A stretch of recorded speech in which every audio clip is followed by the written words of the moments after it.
예, 안녕하세요. 예, 무량수경 강의 시간입니다. 우리가 염불 10종 이익에 대해서 공부하고 있었죠? 자, 이제 몇 번째 볼 차례죠? 7번째. 제가 이렇게 부처님의 가피 영험, 또 우리 기도하신 불자님들의 체험담 이야기를 많이 해드리다 보니까 이런저런 일로 답답해서 찾아오시는 분들이 많아요. 그렇죠? 그래서 뭐 이런저런 질문도 하고 하는데, 제가 지난 10여 년 동안 수많은 불자님들을 만나서 대화하면서 느낀 게 뭐냐면, 스님, 아무리 기도해도 효험이 없어요, 아무리 염불해도 영험이 없어요 하는 분들의 가장 큰 특징 중에 하나가 터무니없이 조금 기도하면서 효과가 있니 없니 하는 분들을 너무 많이 봤어요.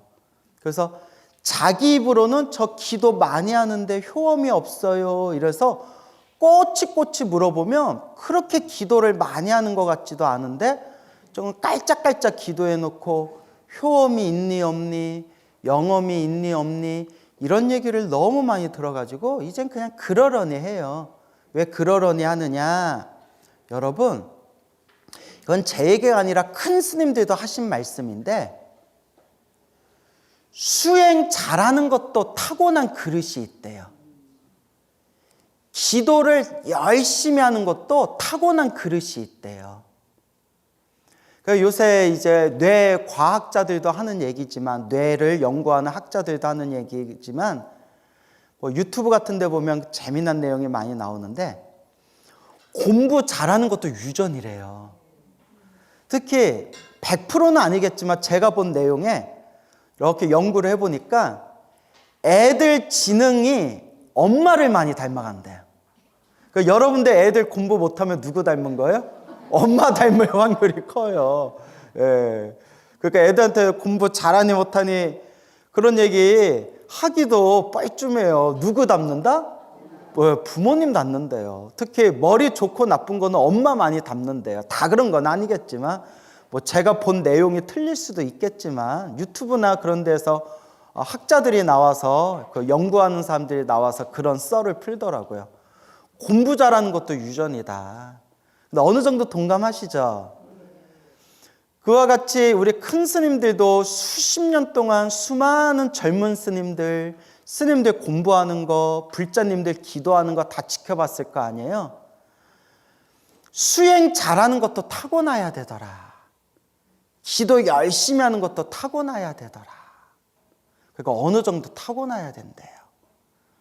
그래도 여러분들은 이렇게 부처님 가르침 공부하기를 즐겨하고, 그래도 부처님 가르침 공부하겠다고 매주 이렇게 나와서 공부하는 것 자체가, 그래도 여러분들은 좀 뭐가 있는 분들이에요? 그렇죠. 착할선, 뿌리 익은, 그래도 성근이 있는 분들이에요. 근데 성근이 있는 건 있는 거고, 뭐 꼭 여러분을 얘기하는 게 아니라, 뭐 제가 여러분들이 기도 얼마나 하는지 내가 어떻게 알겠어요? 근데 제가 한 10여 년 동안 방송에 나오면서 수많은 불자님들하고 이야기 나누고 대화하면서 느낀 게, 조금 기도하면서 많은 걸 바라는 사람들이 엄청 많아요. 염불도 정말 힘들고 괴롭고 다급한 일 있으면 막 몇만 번씩 해야 돼요. 염불도 몇천 번이 아니라 몇만 번씩 해야 되고, 금강경도 하루에 한 막 10번 이상씩 읽어야 돼요. 법화경도 하루에 막 몇 시간씩 사경해야 돼요. 스님, 저 법화경 매일매일 사경하는데 영 효험이 없어요. 얼마나 사경하시는데요? 많이 사경해요. 많이 얼마나 사경하시는데요? 한두 장 해요. 아이고야, 그러니까 한두 장 사경해놓고 효험이 있니 없니? 그러니까 법화경 사경에서 큰 가피를 체험하신 큰 스님은 뭐라고 하셨냐면 100번은 사경해라 하셨어요. 몇 번은 사경해라? 100번은 사경해라. 내가 100번 사경하는 거 내가 이렇게 계산해 봤더니 10년은 써야 되더라고요. 10년은 써야 돼요. 하루 종일 쓰면 한 5년이면 쓰겠구만. 그러면 손가락 얼마나 아프겠어요. 그 정도로 간절하게 하라는 건데, 저도 이제 이 우리 불자님들 보면 이렇게 훌륭하신 분들도 있지만 정말 스님들보다도 더 지독하게 염불하고 기도하는 분들도 있지만 정말 깔짝깔짝 기도하면서 바라는 거는 엄청 많은 분들도 너무 많이 봐가지고 그런 분들한테 제가 뭔 얘기를 하겠어요. 이미 부처님 경전에 다 나와 있는데 자꾸 마음 밖에서 구하는 사람들이 많아요. 그렇죠, 여러분? 이제 대답도 없네. 찔려요? 네. 그러니까 좀 간절하게 정성껏 해야 된다라는 것을 우리가 명심해야 됩니다. 알겠죠? 염불도 막 몇만 번씩 해야 돼요. 그래서 우리 관세음보살 염불에서 가피 받은 분들 이야기 들어보면 하루에 10,000번 이상, 20,000번, 30,000번씩 염불하세요. 하루에 막 30,000번씩 염불하시더라고요. 거의 10시간이 걸려요. 30,000번 염불하는데. 막 10시간씩 걸리는데. 여러분 그렇게 해봤어요? 해봤어요? 뭐 와준 것만도 고마워요. 그러니까 제가 하고 싶은 얘기가 뭔지 알겠죠? 심광조호. 네. 마음의 광명이 비추어 보호받는다. 근데 이것도 간절하게 정성스럽게 해야지. 깔짝깔짝 기도하면 가피도 어떻게 들어온다? 깔짝깔짝 들어온다. 그러니까 항상 노는 입에 염불해라. 알겠죠? 그와 같이 닦아야 된다. 자꾸 염불하는 습관 들이시고 어떤 기도를 하든지 자기가 좋아하는 기도 하나 딱 선택해서 간절하게 기도해야 돼요. 알겠습니까? 네. 그런데 결국 자기 타고난 그릇대로 닦는데요. 결국 자기 타고난 그릇대로 닦는데요. 그러니까 여러분들도 여러분들 타고난 딱 업보대로 닦는 것 같아요. 저도 제가 여기서 더 열심히 노력하면 제가 더 내가 크게 되겠다라는 걸 아는데 돼요, 안 돼요? 에이, 뭐 이 정도면 됐지 뭐 이렇게. 그러니까 딱 자기 타고난 그릇대로 닦는 거예요. 그러니까 자꾸 염불하는 수밖에 없어요. 알겠죠? 자, 7번째 한번 적으세요. 심, 다, 환, 희. 심, 다. 마음심, 심, 다. 마늘 다자. 많다 할 때 다. 예. 다다익선이란 말 들어보셨죠? 예, 마늘 다. 심다, 환희. 환희심 할 때 환희. 기쁠환, 기쁠희. 환희. 적으셨어요? 심다, 환희. 염불을 많이 하면 어떤 공덕이 있느냐? 심, 마음이 다 많아진다. 마음이 많아진다. 뭐가 많아진다? 환희, 기쁨이 많아진다. 마음에서 기쁨이 많아진다. 무엇을 많이 하면? 염불을 많이 하면 심, 마음에서 다 많아진다. 무엇이? 환희, 기쁨이 많아진다.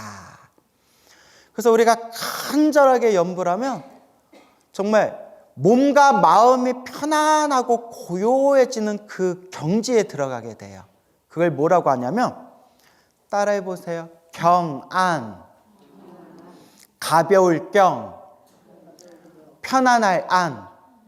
그래서 우리가 수행이 잘 되면 몸은 가벼워지고 마음은 편안해진다 해서 뭐라고 부른다? 경안이라고 불러요. 몸이 가벼워지고 마음이 편안해지고. 여러분들 부처님께 절하고 염불하고 기도 열심히 한 뒤에 절 밖에 나와서 집에 돌아갈 때 막 몸이 가볍고 마음이 편안한 거 느껴본 적 있어요? 있어요? 진짜로? 믿을 수가 있어요. 웃자간 얘기고요. 경안, 무엇이 가벼워지고? 몸이 가벼워지고. 무엇이 편안해진다? 마음이 편안해진다. 이 경안이 깊어지면 따라해 보세요. 삼매에 들어가는 거예요. 염불 삼매, 뭐 참선 삼매, 강경 삼매. 삼매란 말 들어보셨죠? 그래서 몸과 마음이 하나로 깊이 몰입되어지는 정신이 통일되는 그 상태를 삼매라고 불러요. 근데 우리 중생이 들어가는 삼매랑 깨달음이 얻으신 분이 들어가는 삼매랑 같겠어요? 다르겠어요? 다르겠죠. 깊이가 달라요. 깨달음을 얻으신 분들이 들어가는 삼매랑 저 위대하신 부처님이 들어가는 부처님 삼매랑 또 같겠어요? 다르겠어요? 다르겠죠. 이렇게 깊이가 다른 거예요.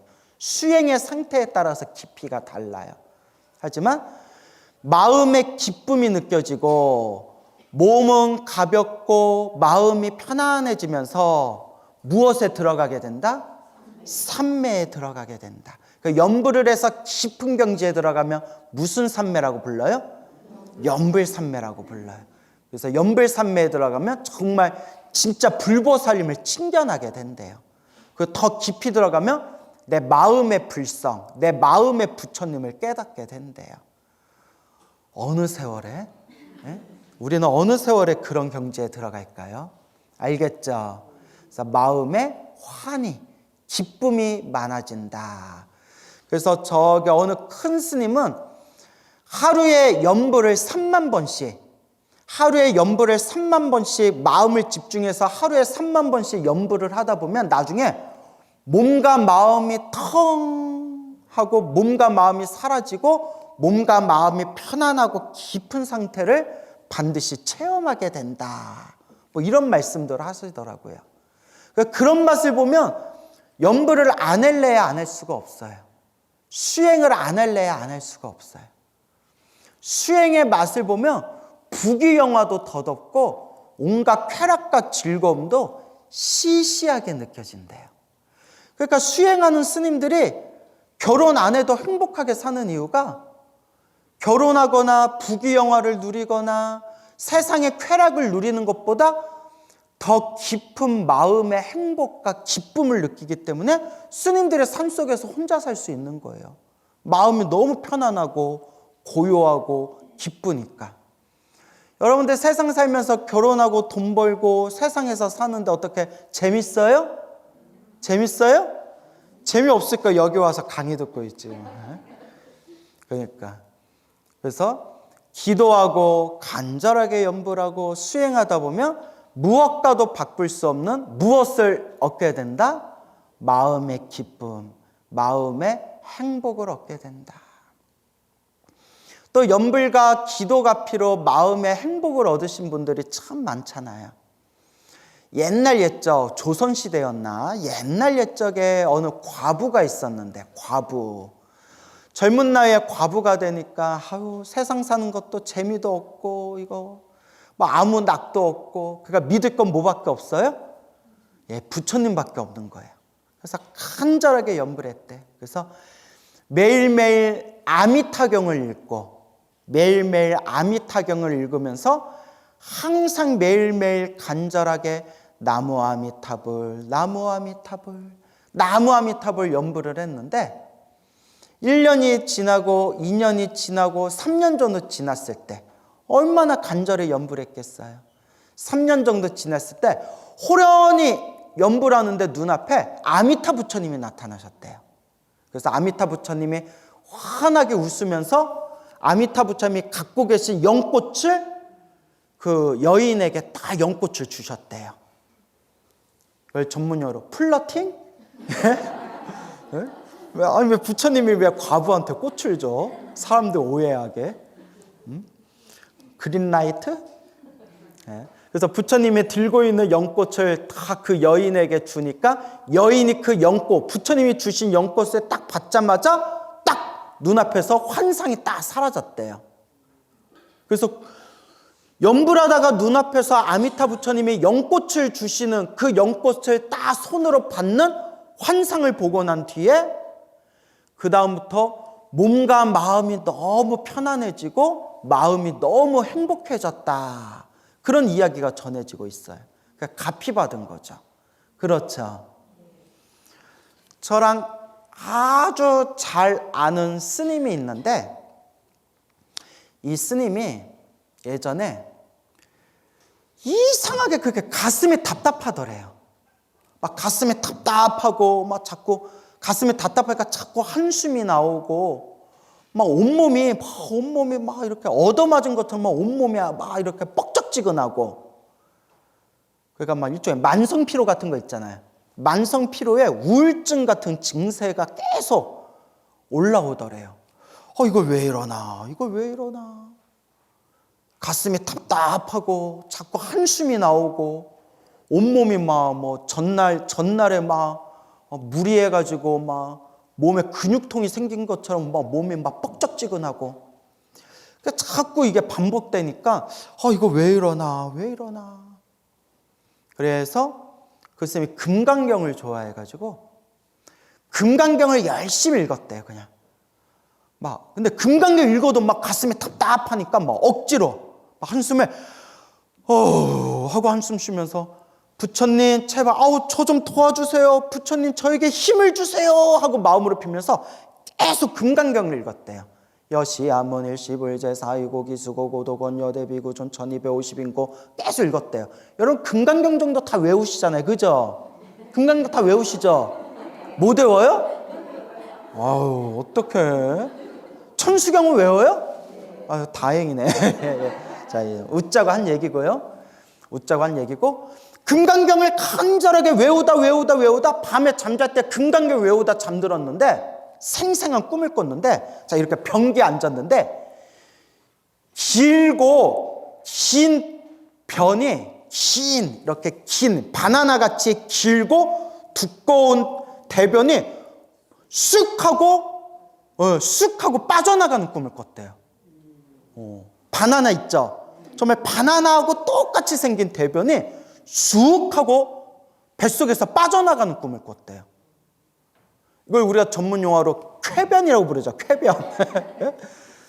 시원하게 싸서 딱 그 바나나하고 똑같은 그 긴 대변이 쑥 하고 빠져나가서 변기 속으로 쏙 들어가는 걸 꿈으로 이렇게 쳐다보면서 잠에서 딱 깼는데, 그 스님이 순간 딱 든 생각이, 어머, 좋은 일이 생기겠다.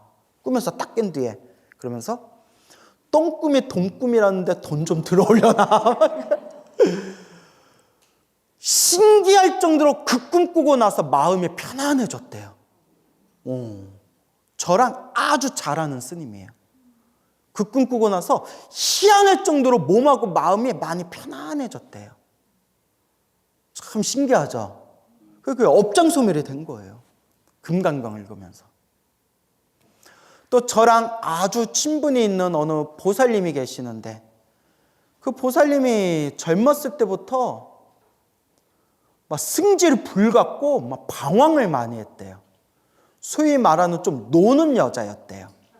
연세가 60이 넘었는데 젊었을 때 막 몸에 문신도 하고 막 드럼도 치고, 드럼을 치면 막 땅땅땅땅 하고 막 손으로 막 막대기로 막 때리니까 스트레스가 풀려가지고 젊었을 때 좀 놀고 하셨다는데 껌 좀 씹고 침 좀 뱉으셨대요.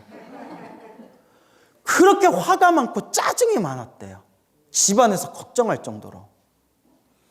그러다가 그분이 이제 집이 좀 독실한 불자라서 그래도 절에를 좀 다니셨는데, 우연히 이제 연세가 드셔가지고 우연히 제 법문을 듣고 완전히 제 찐팬이 되신 거예요.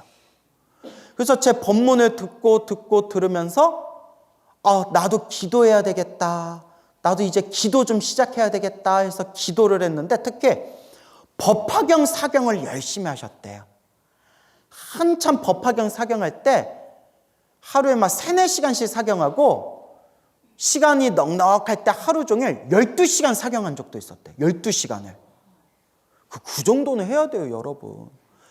여러분들 왜 가피가 깔짝깔짝 오는 줄 아세요? 기도를 어떻게 해서 그래요?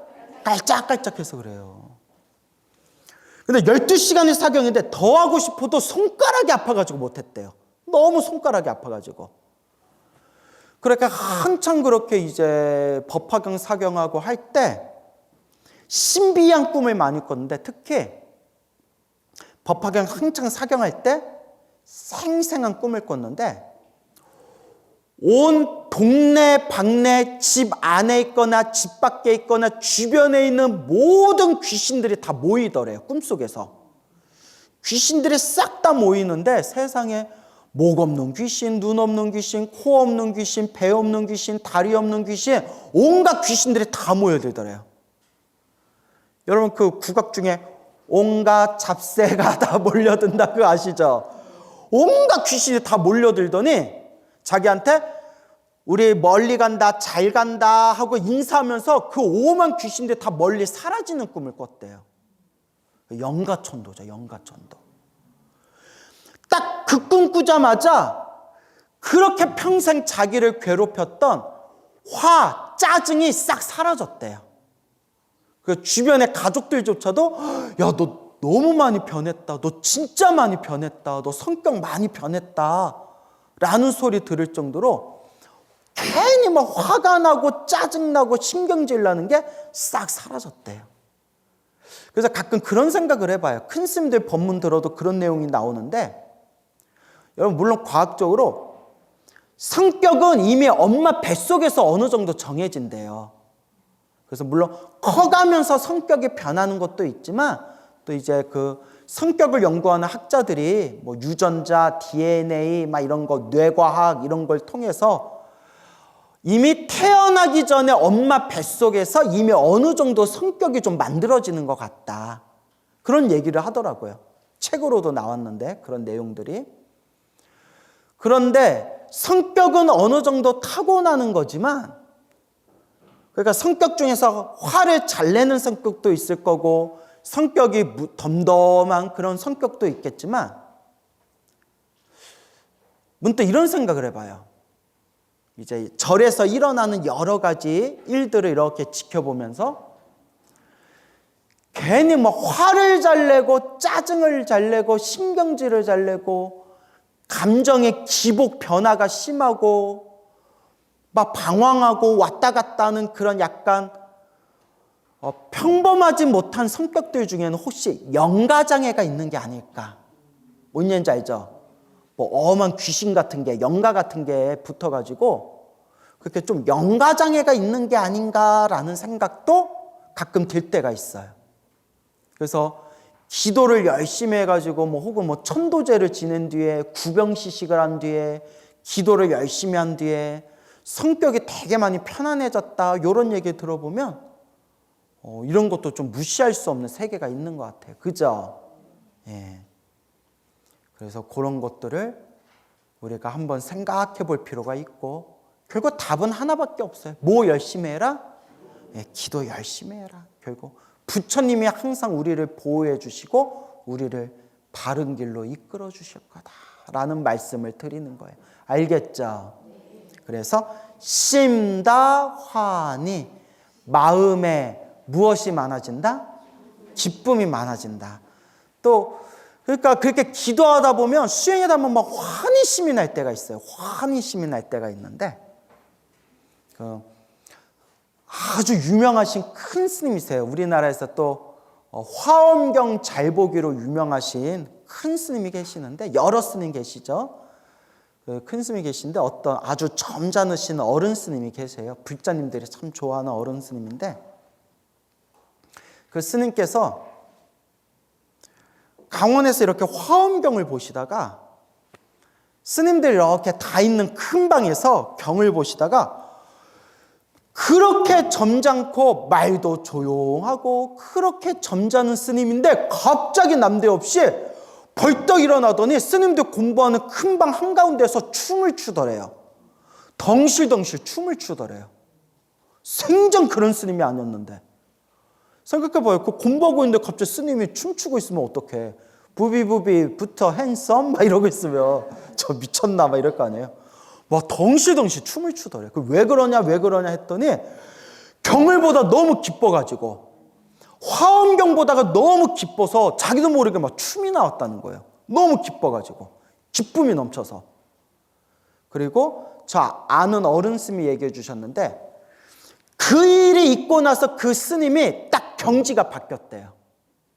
그 말 한마디 하는 거라든가 경을 해석할 때 딱 그 경지가 바뀌었다고. 그때 뭘 딱 마음으로 뭘 느낀 것 같아요. 희한하죠.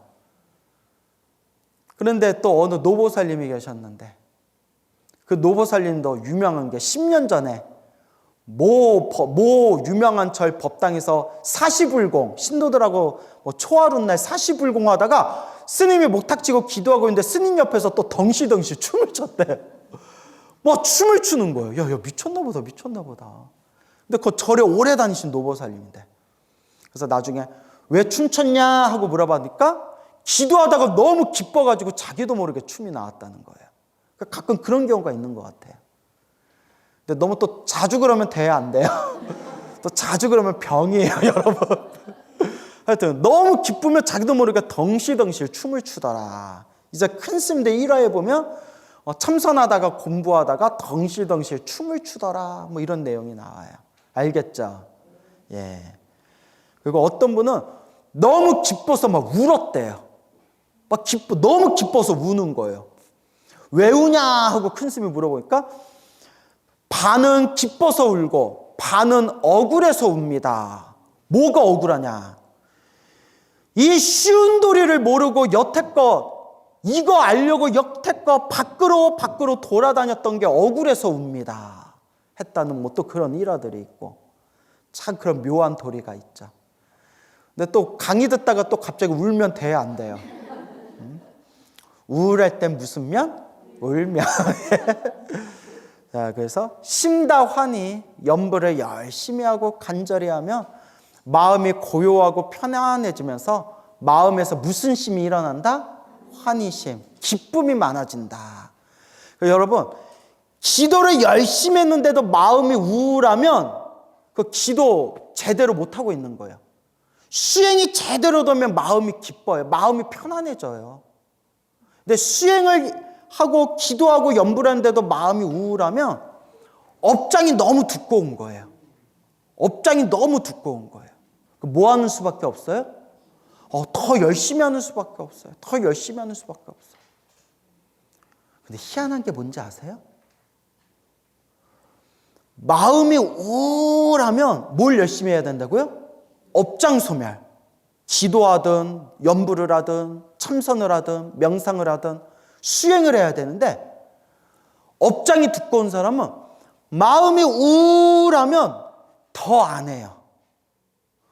더 열심히 하라는 신호인데 더 안 해요. 뭐가 두꺼워서 그래요? 업장이 두꺼워서 그래요. 무슨 말인지 알겠죠? 마음이 힘들고 괴롭고 답답할 때가 나 더 뭐하라는 신호예요? 기도해라. 더 업장 소멸해라 라는 신호예요. 알겠죠? 그래서 결국 내가 닦는 수밖에 없어요. 뭐 하는 수밖에 없다? 내가 닦는 수밖에 없다. 우리가 시작 없는 옛적부터 태어나고 죽고 태어나고 죽음을 반복하면서 얼마나 업보를 많이 지었을 거예요. 얼마나 많은 업보를 지었을 거예요. 그 수많은 업보를 눈으로 볼 수 있으면 우주에서 가장 큰 산이라는 수미산보다도 높고 바다로 치면 이 세상에 있는 모든 바닷물을 다 모은 것보다도 훨씬 더 깊을 것이다 라고 말씀하셨어요. 우리 업장이, 우리 업보가. 그래서 여러분, 잘 사고 못 사는 것도 누구 업이다? 내 업이다. 행복하게 사는 것도 불행하게 사는 것도 누구 업이에요? 내 업이에요. 좀 너무 냉정하죠? 너무 냉정하지만 그게 우주의 법칙이래요. 그래서 제가 늘 말씀드리잖아요. 전생에 지어놓은 복이 많은 사람은 이번 생 막 살아도 하는 일마다 다 잘 돼요. 언제 지은 복으로 사니까? 전생에 적금을 많이 들어가지고 이번 생에 그거 팍팍 갖다 쓰는 거예요. 근데 이제 전문 용어로 앵꼬 나면 뭐 하면? 전생에 지어놓은 통장, 선업통장에 적금을 다 써서 앵꼬 나면 이제 밑바닥으로 떨어지는 거예요. 그 이제 복을 다 썼다라고 하는 거예요. 그 전생에 빚이 많고 숙제가 많고 업보가 많은 중생은 이번 생 열심히 살아도 자꾸 장애가 생기는 거예요. 전생에 뭘 많이 졌으니까? 빚을 많이 졌으니까. 아시겠죠? 참 이게 무서운 일이, 참으로 무서운 일이에요. 이 업보를 내가 참으로 업보 중생이구나. 여러분, 우리가 불교 공부도 하면 마음이 부처다라고 해. 마음이 부처다. 맞아요. 제가 맞다고 했잖아요. 근데 이게 이론적으로만 맞아요. 마음이 부처인데 여러분 부처처럼 살아요, 못 살아요? 다들 중생 노름하면서 살잖아요. 입으로는 마음이 부처인데 이렇게 사는 거 보면 다들 탐욕과 성냄과 어리석음에 다들 찌들어서 살잖아요. 그죠, 여러분? 마음은 부처다라고 해놓고 자기들 사는 거 보면 조금 더 손해 안 보려고 그러잖아요. 마음이 부처인데 왜 그렇게 사냐고요. 그래서 마음은 본래 부처인데 번뇌와 망상에 가려져 있다는 거예요. 그러니까 마음이 부처가 아니란 게 아니라 마음이 부처가 맞는데 뭐에 가려져 있다? 번뇌와 망상에 가려져 있다. 이걸 열반경이라는 경전이나 대승열반경이나 큰 스님들 법문에 보면 황금은 황금인데 진흙에 덮여 있다는 거예요. 황금이 아니란 게 아니라 황금인데 진흙에 덮여 있어서 황금인 줄 모르고 살고 있다는 거예요. 그거 진흙을 닦아내야 황금 노릇을 할 거 아니에요. 그죠, 여러분? 그와 같이 우리가 마음은 부처지만 너무나 과거 전생에 탐욕과 성냄과 어리석음에 물들어서 지독하게 이 업보와 업장이 가득하다는 거예요. 그걸 욕을 닦아내야죠. 욕을 닦아내야죠. 어느 세월에? 그래서 자꾸 닦는 수밖에 없다. 알겠죠? 자꾸 닦는 수밖에 없다라는 걸 명심하시기 바랍니다. 알겠습니까? 그래서 심다환희, 마음에 기쁨이 많아진다. 근데 그냥 절에만 다니면 안 되고 무엇을 열심히 해야 된다? 염불하고 기도해라 라는 걸 명심하시기 바랍니다. 수행을 제대로 하면 마음이 고요하고 기쁨이 가득하고 힘들고 괴로운 일이 생기더라도 누가 지은 업이구나? 내가 지은 업이구나. 크게 받을 걸 작게 받는구나. 결국 내가 닦아야 되겠구나. 부처님 이번 생에 잘 닦겠습니다 라고 내 마음을 다스릴 수가 있는 거예요. 그래서 금강경에서도 이렇게 말씀하시죠. 수보리가 부처님께 여쭈옵되 부처님 세존이시여 선남자 선여인이 안욕따라 삼약 삼보레의 마음을 일으켰다면 어떻게 머물러야 하며 어떻게 그 마음을 항복받아야 하겠습니까? 운하주 하며 운하 항복기심 하오리꼬. 어떻게 그 마음을 항복받아야겠습니까? 항복받아야겠습니까? 쉽게 말하면 어떻게 그 마음을 다스려야 되겠습니까? 라고 질문을 던지고 어떻게 그 마음을 다스려야 되는지에 대해서 설법하신 게 바로 금강경돌이에요. 그래서 어떻게 그 마음을 다스려야 되겠습니까? 금강경에서 자세히 나오지만 그걸 우리 큰 스님들이 4글자로 딱 줄여서 설명했어요. 몇 글자로? 4글자로. 이런 건 좀 외워두셔야 돼요. 따라해보세요. 선용, 기심, 선용, 기심. 선용, 선자가 착할 선자인데 착하다라는 뜻도 있고 잘하다라는 뜻도 있어요. 잘하다. 용은 쓸 용. 선용하면 어떻게 써라? 착하게라고도 하고 또 무슨 뜻이 있다고 했어요? 잘하다. 잘 써라. 착하게 써라 해도 맞긴 하지만 잘 써라. 선용, 잘 써라. 기심, 그 기자의 마음 심자. 그 마음을 어떻게 써라? 잘 써라. 그 마음을 잘 써라. 그게 금강경돌이에요. 그 마음을 잘 써라. 어떻게 쓰는 게 그 마음을 잘 쓰는 겁니까? 응무소주 이생기심. 머무르는 바 없이 그 마음을 써라. 머무르는 바 없이 그 마음을 쓰는 게 어떻게 쓰는 겁니까? 집착하지 말아라 라고 하는 거예요. 뭐 하지 말아라? 집착하지 말아라. 근데 우리는 집착이 요새 애들 말로 쩔잖아요.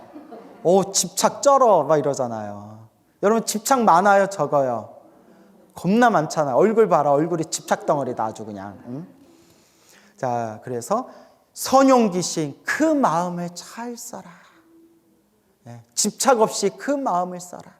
집착 없이 보시하고, 집착 없이 계율을 지키고, 집착 없이 인내하고, 집착 없이 정진하고, 집착 없이 선정에 들고, 집착 없는 그 완전한 반야지혜를 일으키고 실천해라. 그래서 금강경의 핵심 도리를 현대말로 쉽게 얘기하면 무집착이에요. 뭔 집착? 무집착. 그래서 이렇게 해석해요. 집착하지 말아라 라고도 하고, 한 걸음 더 나아가서 따라해보세요. 원래부터 집착할 게 없었다. 원래 집착할 게 없다는 거예요. 원래 집착할 게 없었는데 스스로 억지로 꿈, 헛개비, 환상, 물거품에 착각을 일으켜서 집착할 게 없는데 스스로 집착을 일으키면서 스스로 괴롭히며 살아가고 있구나. 그래서 선용기심, 그 마음을 어떻게 써라? 잘 써라 라고 얘기하는 거예요. 마음을 잘 쓰니 누구 마음이 편안해진다? 내 마음이 편안해진다. 이번 생에 마음 좀 잘 쓰세요. 알겠죠? 이번 생에 마음 좀 잘 써라 하니까 또 여러분들 속으로 니나 잘해라 또 이러면 서로 어색해지는 거 알겠죠? 색깔 중에서 빨주노초 파남보 색깔 중에서 가장 애매한 색이 무슨 색이에요? 어색. 그러니까 이번 생에 그 마음을 잘 써라 선용기신 잘 기억해 두시기 바랍니다.